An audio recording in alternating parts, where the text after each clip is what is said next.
আয়োজন আজ ফাইনাল খেলা খেলার প্রতি এত প্রেম এত ভালোবাসা তৈরি হলো কোথা থেকে, যেখান থেকে এত টাকা ইনভেস্ট করছেন, উদ্দেশ্য হয়তো তরুণ সমাজকে ক্রীড়ামুখী রাখা। বাকিটা শুনবো আপনার কাছ থেকে। ধন্যবাদ। আসলে আমি তো খেলাধুলা অনেক দিন করছি, 15-16 বছর করছি খেলাধুলা। এই খেলার প্রেমিকটা আমার মন থেকে কিন্তু জান না, বুঝছেন।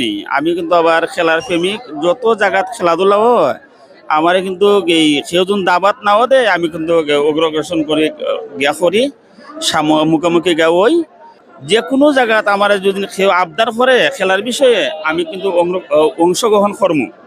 কিন্তু আশা আছে এই আরো বড় উপরের লেভেলে উঠবার, কিন্তু এই যদি মানুষ আমার সাপোর্ট করে কিন্তু আমি মানুষের এই সেবা করতাম চাই। ধন্যবাদ, আসসালামু আলাইকুম। অনেক অনেক ধন্যবাদ ভাইয়ের প্রতি শুভকামনা। ভাইয়ের যে মনস্তাত্ত্বিক চিন্তা ভাবনা তরুণ সমাজ ক্রীড়ামুখী থাকুক এটাই প্রত্যাশা, এবং সমাজ যেন সুন্দরভাবে মাদকের ঊর্ধ্বে মাদক কার্যক্রমের বাইরে যেন তরুণ সমাজ থাকে সেটার জন্য অনুপ্রেরণা যোগানো। অনেক অনেক ধন্যবাদ আপনাকে, ভালোবাসা।